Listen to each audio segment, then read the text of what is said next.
Good morning, everybody.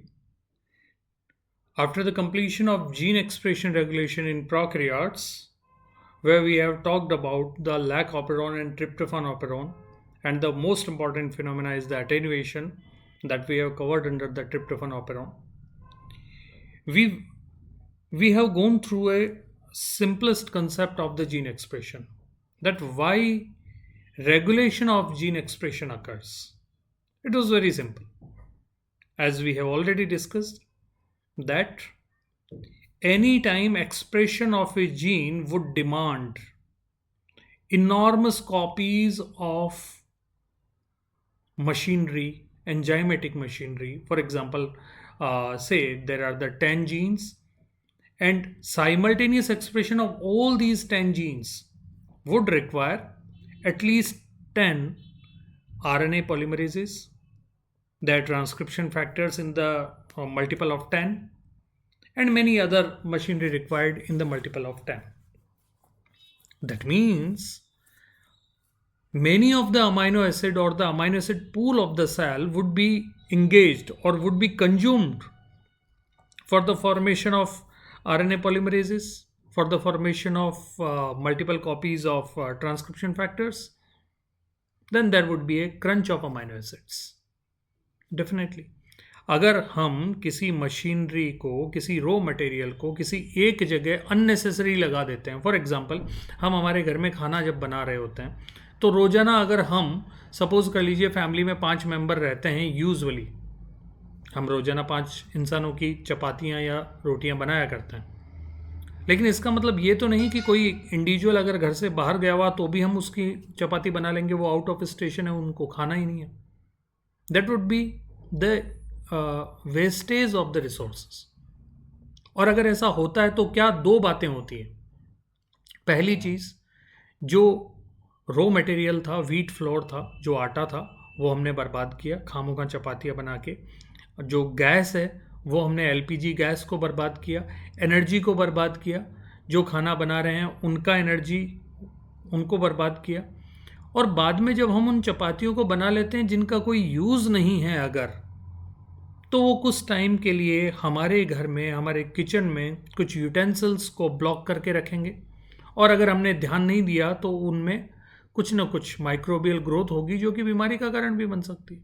ठीक उसी तरीके से अगर हमने अननेसेसरी जीन का कॉन्टीन्यूस एक्सप्रेशन किया जिनके प्रोडक्ट की हमें ज़रूरत ही नहीं है, तो वो जो प्रोडक्ट बन गए हैं जीन एक्सप्रेशन की वजह से वो एंट्रोपी कॉज करेंगे, क्योंकि वो अननेसेसरली नॉर्मल रिएक्शंस को होने नहीं देंगे, वो खुद कहीं ना कहीं रिएक्शन करने लग जाएंगे, और इस वजह से नॉर्मल रिएक्शन को होने नहीं देंगे, प्लस एंट्रोपी कॉज करेंगे, जिसकी वजह से जो ग्रोथ है उस इंडिविजुअल की वो डेफिनेटली हैम्पर होगी, कहीं ना कहीं इनहिबिट होगी.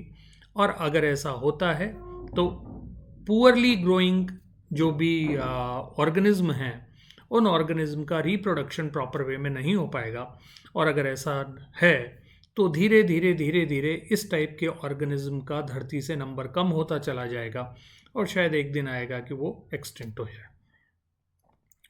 तो जिन जिन ऑर्गेनिज्म में जीन एक्सप्रेशन का रेगुलेशन नहीं रहा हुआ होगा, उन उन ऑर्गेनिज्म में इस टाइप की प्रॉब्लम्स आने की वजह से वो उन दूसरे टाइप के ऑर्गेनिज्म से आउट कम्पीट कर दिए गए होंगे जिनमें जीन एक्सप्रेशन रेगुलेशन होता है, जो एनर्जी को प्रॉपरली सेव करते हैं, जो एनर्जी को प्रॉपरली ग्रोथ और रिप्रोडक्शन में यूटिलाइज करते हैं. तो ये इंपॉर्टेंस होती है जीन एक्सप्रेशन रेगुलेशन की. अब हम बात करते हैं यूकैरियोट में जीन एक्सप्रेशन रेगुलेशन. ये काफ़ी बड़ा चैप्टर है जिसको हम 2 हिस्सों में डिस्कस करेंगे. पहले हिस्से में हम इसका एलिमेंट्री पार्ट और जो इसका एक one of the important feature है क्रोमेटिन रीमॉडलिंग, उसके बारे में बात करते हैं. So have a look. Eukaryotes में 2 टाइप के जीन हम मान सकते हैं. एक वो जीन जिनके प्रोडक्ट्स की हमें लगातार ज़रूरत बनी रहती है, हमारी हर सेल को ज़रूरत बनी रहती है, जैसे आरएनए पॉलीमरेजेस, जैसे राइबोसोमल प्रोटीन्स, जैसे ग्लाइकोलाइसिस के एंजाइम्स. ये हर किसी सेल को इनॉर्मस नंबर में इनका कॉपी चाहिए होता है, इसलिए इन प्रोटीन को बनाने वाले जो जीन हैं उनका रेगुलेशन की ज़रूरत ज़्यादा नहीं होती. और इसलिए इन जीन्स को हाउस कीपिंग जीन्स बोला जाता है और उनके लगातार होने वाले एक्सप्रेशन को कॉन्स्टिट्यूटिव जीन एक्सप्रेशन बोला जाता है, क्योंकि वो बॉडी की सभी कॉन्स्टिट्यूटिव सेल्स को, कॉन्स्टिट्यूटिंग सेल्स में उनका एक्सप्रेशन होता है और लगातार होता है। ठीक है, लेकिन ज़्यादातर जो जीन्स होते हैं, for example you can think of insulin gene. अब इंसुलिन जीन सिर्फ और सिर्फ एक ही टाइप के टिश्यू में एक्सप्रेस हो रहा है। ठीक है, पैनक्रियाटिक टिश्यू, जो बीटा लैंगरहैंस पैनक्रियाटिक टिश्यू, उन्हीं में उनका एक्सप्रेशन होता है। वो ब्रेन सेल में वो एक्सप्रेस नहीं हो रहा है, वो किडनी सेल्स में एक्सप्रेस नहीं होता है। तो इसका मतलब ये हुआ कि जीन तो सभी जगह हैं, लेकिन बाकी जगह पे जीन को साइलेंट कर दिया गया और कुछ ही पर्टिकुलर टिश्यू में ही उन जीन का एक्टिवेशन रखा गया है। तो इस टाइप के जो जीन्स होते हैं, tissue specific jeans, these are considered regulated, these are under the purview of regulated gene expression. Okay, तो यूकैरियोट्स में अगर हम देखें तो मल्टीपल लेवल पे जीन एक्सप्रेशन होंगे, क्योंकि जीन एक्सप्रेशन बहुत ज़्यादा इंपॉर्टेंट फिनोमेना है, तो जो कि पूरी लाइफ को यही डिटरमाइन करते हैं टेक्निकली। तो इनका जो रेगुलेशन है वो रेगुलेशन मल्टीपल स्टेप्स पे तय होता है। जैसा कि हमने पहले भी बताया कि जीन एक्सप्रेशन का मतलब क्या है। जीन एक्सप्रेशन का मतलब है किसी जीन द्वारा कोई फंक्शनल प्रोडक्ट का बनाना, इसको बोलते हैं हम, वो जीन एक्सप्रेस हो गया अगर उसने फंक्शनल प्रोडक्ट बना दिया। ओके, और फंक्शनल प्रोडक्ट बनाने के लिए यूजुअल मैकेनिज्म क्या है यूकैरियोट्स के केस में, कि एक जीन है, उसका ट्रांसक्रिप्शन होगा, प्राइमरी ट्रांसक्रिप्ट बनेगा और उसका पोस्ट ट्रांसक्रिप्शनल प्रोसेसिंग यानी आरएनए प्रोसेसिंग होगा, तो फंक्शनल आरएनए बनेगा, एमआरएनए बनेगा या आरआरएनए बनेगा, जो भी है। अब अगर वो टीआरएनए और आरआरएनए है तो वो डायरेक्टली फंक्शन करेंगे, और अगर वो एमआरएनए है तो फिर उनका ट्रांसलेशन होगा, और ट्रांसलेशन होगा तो एक प्रोटीन बनेगा, फिर उस प्रोटीन का पोस्ट ट्रांसलेशनल प्रोसेसिंग होगा तो मॉडिफाई करके एक प्रॉपर फोल्ड होगा, और प्रॉपरली फोल्ड होने के बाद ही वो फंक्शनल प्रोटीन बनेगा। तो ये इतने सारे स्टेप्स हैं। मान लीजिए कि एक जीन एक्सप्रेस कर रहा है और वो प्रोटीन बना दे रहा है, प्रोटीन प्रॉपरली फोल्ड हो चुका है, और at that time there is a signal in the cell that this is not required, तो बहुत अजीब लगेगा। आप इसको कुछ इस कदर समझ लीजिए कि मान लीजिए आप स्टूडेंट्स, कोरोना कोविड ये जो भी एक दौर आया है जिसने सबको हिला दिया, इस दौर के बाद में आप कॉलेज आने का आपको ऑर्डर मिल जाता है, आप कॉलेज आ जाते हैं, और आने के बाद में जैसे ही आप कॉलेज में एंटर होते हैं आपको कहते हैं नहीं नहीं नहीं नहीं, लॉकडाउन हमने आगे तक कर दिया है, आप वापस घर जाइए। तो बड़ा अजीब लगता है, आपको लगेगा कि अगर हमें नहीं बुलाना था तो आप ये डिसीजन थोड़ा पहले ले लेते। हम घर से उठ के आए, हम पता नहीं कितनी दूर दूर से आए, और आपने लास्ट मोमेंट पे जाके हमें मना किया। तो आपका एनर्जी का रिसोर्सेज हुआ, जो लॉस हुआ है, एनर्जी का जो लॉस हुआ है, जो आपका रिसोर्सेज का लॉस हुआ है, उस वजह से आपको कुछ अच्छा फीलिंग नहीं आएगा। ठीक उसी तरीके से सेल्स में भी माना जाता है कि सबसे पहली जो स्टेप होती है जितनी भी बायोकेमिकल रिएक्शन, फाइनेस्ट रेगुलेशन वो रेगुलेशन है जो पहली स्टेप्स पे होता है। ठीक है, सभी बायोकेमिकल रिएक्शंस में ये होता है, सभी पाथवे में ये होता है। तो जब पहली ही स्टेप पे रेगुलेशन हो जाए, तो अगर हम जीन एक्सप्रेशन में बात करें तो ये स्टेप आती है ट्रांसक्रिप्शन। तो आपका आगे का जो post transcriptional processing, translational, post translational processing है, इनके लिए जो एनर्जी थी कम से कम वो तो बच जाती है। तो अर्थात जितने भी जीन एक्सप्रेशन रेगुलेशन होते हैं उसमें मेजर जो रेगुलेशन है वो ट्रांसक्रिप्शनल लेवल पे होता है, ताकि मैक्सिमम एनर्जी को बचाया जा सके, मैक्सिमम पॉसिबल एनर्जी को बचाया जा सकता है। और इसीलिए बहुत ही स्ट्रिंजेंट मैनर में ट्रांसक्रिप्शन इनिशिएशन पे ये रेगुलेशन होता है। ट्रांसक्रिप्शन इनिशिएशन में जहां पर एक आरएनए पॉलीमरेज को, एक प्रमोटर को रिकग्नाइज करना है और बाइंड होके अपना गिवन जीन का ट्रांसक्रिप्शन करना है, उस टाइम पर 3 अलग अलग टाइप के प्रोटीन्स होंगे जो कि ये तय करेंगे कि आरएनए पॉलीमरेज प्रमोटर से बाउंड होगा कि नहीं होगा, होगा तो कितना होगा, कितना नहीं होगा, और ट्रांसक्रिप्शन अलाउ होगा कि नहीं होगा। और ये फैक्टर्स होते हैं specificity factors, repressor and activator. नाम से आपको समझ में आ रहा है, रिप्रेसर आरएनए पॉलीमरेज को प्रमोटर से बाइंड नहीं होने देगा, जबकि एक्टिवेटर इसका अपोजिट करेगा, वो आरएनए पॉलीमरेज को प्रमोटर से प्रॉपर्ली पोजीशन करवाएगा, यानी एक्टिवेटर्स ट्रांसक्रिप्शन करवाएंगे जबकि रिप्रेसर ट्रांसक्रिप्शन नहीं करवाएंगे। ओके, तो रिप्रेसर के थ्रू जो ये कंट्रोल हो रहा है उसको हम बोलते हैं नेगेटिव कंट्रोल, और एक्टिवेटर के थ्रू जो ये कंट्रोल हो रहा है उसको हम बोलते हैं पॉजिटिव कंट्रोल। अब ये जो रेगुलेटरी प्रोटीन्स थी, रिप्रेसर, एक्टिवेटर, स्पेसिफिसिटी फैक्टर्स, ये डीएनए पर बाइंड कर जब करते हैं, क्यों करते हैं?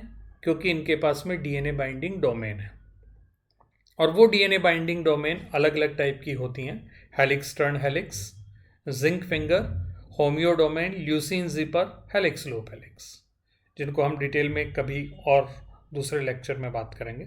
फिलहाल आप ध्यान रखिए, डीएनए पे बाइंड होने वाली जितनी भी प्रोटीन्स है उनमें से इनमें से कोई एक डोमेन जरूर होगी, एक हिस्सा उस प्रोटीन का ऐसा जरूर होगा जिनमें helix turn helix, zinc finger, homeo domain, leucine zipper या हेलिक्स लूप हेलिक्स टाइप की स्ट्रक्चर होगी। ओके, अब जो हम बात कर रहे थे नेगेटिव कंट्रोल और पॉजिटिव कंट्रोल, ये आप यहां पे देख पा रहे हो। पहले पार्ट में नेगेटिव रेगुलेशन के बारे में हम अगर बात करें तो अगर कोई भी रिप्रेसर, जो पिंक कलर में है वो रिप्रेसर है, वो रिप्रेसर अगर ऑपरेटर पे बाइंड नहीं करता है तो ट्रांसक्रिप्शन तब तक होता रहता है, लेकिन जब वो बाइंड कर जाता है तो ट्रांसक्रिप्शन नहीं होगा। यानी अगर आपको बाउंड रिप्रेसर ऑपरेटर पर बाउंड है तब तक ट्रांसक्रिप्शन नहीं होगा। अगर आपको इस सिचुएशन में ट्रांसक्रिप्शन करवाना है तो आपको रिप्रेसर को क्या करना होगा? हटवाना होगा। और vice versa is the situation. Positive regulation में आप देखें कि एक एक्टिवेटर जो है, वो एक्टिवेटर अगर डिसोशिएट हो रहा है, यानी जब तक वो डीएनए पर लोडेड नहीं है प्रॉपर मैनर में, तब तक ट्रांसक्रिप्शन नहीं करवाएगा। लेकिन जैसे ही वो लोड होता है वो आरएनए पॉलीमरेज को भी लोड करवाने में हेल्प करता है, और इस तरीके से आरएनए पॉलीमरेज ट्रांसक्रिप्शन कर देता है। ओके, अब हम बात करते हैं ट्रांसक्रिप्शन इनिशिएशन में एक बहुत इंपॉर्टेंट स्टेप आता है यूकैरियोट्स में, और वो ये है कि प्रोकैरियोट के कंपैरिजन में यहाँ पर ये फिनोमेना थोड़ी कॉम्प्लेक्स है। प्रोकैरियोट्स में डीएनए क्रोमेटिन के फॉर्म में नहीं होता है, लेकिन यूकैरियोट्स में डीएनए क्रोमेटिन के फॉर्म में होता है। और क्रोमेटिन माने DNA is found associated with the histone proteins, और हिस्टोन प्रोटीन को जब तक हम डिसोशिएट नहीं करेंगे परमानेंटली और ट्रांजिएंटली, यानी टेम्परेरी या परमानेंटली, तब तक डीएनए जो सीक्वेंस होगी वो एक्सपोज नहीं होगी, तो वो अनवाइंड नहीं हो पाएगी, इसलिए ट्रांसक्रिप्शन नहीं हो पाएगा। तो ट्रांसक्रिप्शन करने के लिए ज़रूरी है प्रमोटर सीक्वेंस को पहचाना जाए, और उसके लिए ज़रूरी है डीएनए हिस्टोन प्रोटीन से कुछ टाइम के लिए ही सही लेकिन डिसोशिएटेड होना चाहिए। ठीक है, तो जो क्रोमेटिन है, क्रोमेटिन से हिस्टोन को डीकंडेंस करना, इसको बोलते हैं एक्टिवेशन ऑफ क्रोमेटिन। और इसके लिए हमें क्या चाहिए थे? यूजुअली एक्टिवेटर्स हमें चाहिए। तो ज़्यादातर केसेस में पॉजिटिव मैकेनिज्म जो है रेगुलेशन की यूकैरियोट में, वो प्रीडोमिनेट करते हैं। हालांकि रिप्रेसर के थ्रू भी कंट्रोल होता है, लेकिन इनमें से बेहतर या मोस्ट ऑफ द टाइम कौन से टाइप का कंट्रोल होता है? ट्रांसक्रिप्शनल फैक्टर्स के थ्रू, एक्टिवेटर्स के through, positive control. Okay, eukaryotes में मेनली पॉजिटिव कंट्रोल होता है, प्रोकैरियोट्स में मेनली नेगेटिव कंट्रोल होता है। ओके, ये हमेशा हमें बात को ध्यान में रखना है, जहन में रखना है। ओके, और जो मेजर डिफरेंस आ रहा है वो ये आ रहा है कि प्रोकैरियोट्स के केसेस में ट्रांसक्रिप्शन और ट्रांसलेशन साइमल्टेनियसली मूव करते हैं, सक्सेसिव मैनर में। आगे आगे एमआरएनए बन रहा होगा, पीछे पीछे बनते हुए एमआरएनए पर ही राइबोसोम लोड होके ट्रांसलेशन कर देगा। लेकिन यूकैरियोट्स के केस में ऐसा होना पॉसिबल नहीं है। क्यों पॉसिबल नहीं है? क्योंकि यूकैरियोट में एमआरएनए या आरएनए बनता है न्यूक्लियस में, और राइबोसोम जो ट्रांसलेशन करते हैं वो कहाँ होते हैं? मेनली एक्टिव फॉर्म में वो होंगे साइटोप्लाज्म, और न्यूक्लियस और साइटोप्लाज्म के बीच में न्यूक्लियर मेम्ब्रेन आ जाती है, जिसकी वजह से बनते हुए आरएनए पर राइबोसोम लोड नहीं हो पाएंगे. That's why the transcription and the translation in case of the eukaryotes are found separated in both space and time. Okay. Now, that chromatin remodeling would be the primary prerequisite for the gene expression in eukaryotes. और उसके लिए क्या करना होता है, ये है क्या, पहले इसके बारे में हम बात करें. क्रोमेटिन रीमॉडलिंग का मतलब हो गया कि जब किसी जीन का एक्सप्रेशन होना है उस टाइम पर वहाँ से हिस्टोन्स को हटा दिया जाए, डीएनए को अनवाइंड किया जाए, उसको ट्रांसक्रिप्शन किया जाए, और जैसे ही उस हिस्से का ट्रांसक्रिप्शन कंप्लीट हो जाता है, यानी अब हमें उस डीएनए पार्ट की ज़रूरत नहीं है, वापस डीएनए एसोसिएट करवा दिया जाए. इसको बोलते हैं क्रोमेटिन मॉडलिंग एंड रीमॉडलिंग. जाहिर सी बात है इसमें काफ़ी सारे एंजाइम्स और प्रोटीन कॉम्प्लेक्सेस इन्वॉल्व होंगे. एक वो जो हिस्टोन्स को मॉडिफाई करेंगे, एक वो जो मॉडिफाइड हिस्टोन्स को डीएनए पर मूव करवाएंगे, और वो मूवमेंट उनके कंडेंसेशन और डीकंडेंसेशन से रिलेटेड होगी. तो इन सभी टाइप के एंजाइम्स और प्रोटीन कॉम्प्लेक्सेस को हम नाम देते हैं क्रोमेटिन रीमॉडलर्स. इनमें जो मेजर हैं वो है HAT, हिस्टोन एसिटाइल ट्रांसफरेजेस, जो कि हिस्टोन्स के लाइसीन पर एसिटाइल ग्रुप अटैच कर देते हैं. दूसरे हिस्टोन डी एसिटाइलेजेस HDAC, ये हिस्टोन के एसिटाइल ग्रुप को रिमूव करवा देते हैं, यानी अपोजिट इफेक्ट दिखाएंगे हेड्स के. तीसरा होगा HMT, हिस्टोन मिथाइल ट्रांसफरेजेस, और ये जब हिस्टोन के पिक्यूलियर आर्जिनिन और हिस्टिडीन पर जब ये मिथाइल ग्रुप ट्रांसफ़र करते हैं तो इस टाइप का जो क्रोमेटिन है वो हेटेरोक्रोमेटिन में तब्दील हो जाता है, यानी इनएक्टिव फॉर्म में चला जाता है क्रोमेटिन. तो ये जो हमने नाम लिए हैं ये है मेजर क्रोमेटिन रीमॉडलर. लेकिन सिर्फ इनसे ही काम नहीं होता है, इनके अलावा SWASNF कॉम्प्लेक्स होता है, switching defective sucrose non fermenter protein complex इसका पूरा नाम है, जिसकी आपको कोई ज़्यादा ज़रूरत नहीं है. ये जो SWASNF फैमिली है ये ATP की मदद से न्यूक्लियोसोम्स को, या यूं कह लें कि जो हिस्टोन ऑक्टामर है जिन पर एसिटाइलेशन हो चुका है, उनको रिकग्नाइज करके और उनको दूर दूर लेके जाती है एक दूसरे से, जिसकी वजह से डीएनए सीक्वेंस एक्सपोज हो जाएगी और वहाँ पर आरएनए पॉलीमरेज अपना काम कर पाएगा. ठीक है. यूजुअली जो मोस्ट इंपॉर्टेंट फीचर अब आप देखेंगे, जहाँ से CSIR नेट GRF में मल्टीपल टाइम्स क्वेश्चन पूछे गए हैं कि हिस्टोन एसिटाइलेशन से क्या होता है, हिस्टोन मिथाइलेशन से क्या होता है, हिस्टोन डी एसिटाइलेशन से क्या होता है. तो हम यहाँ पे हिस्टोन एसिटाइलेशन और मिथाइलेशन के बारे में बात करेंगे. बाकी चीज़ें इसकी अपोजिट ऑटोमेटिकली हो जाएंगी, जो आप आसानी से समझ सकते हैं.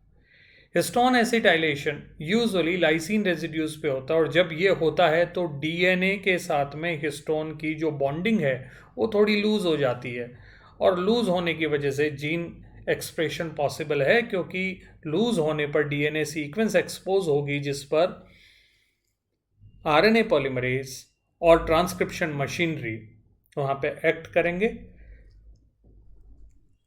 और ट्रांसक्रिप्शन पॉसिबल होगा.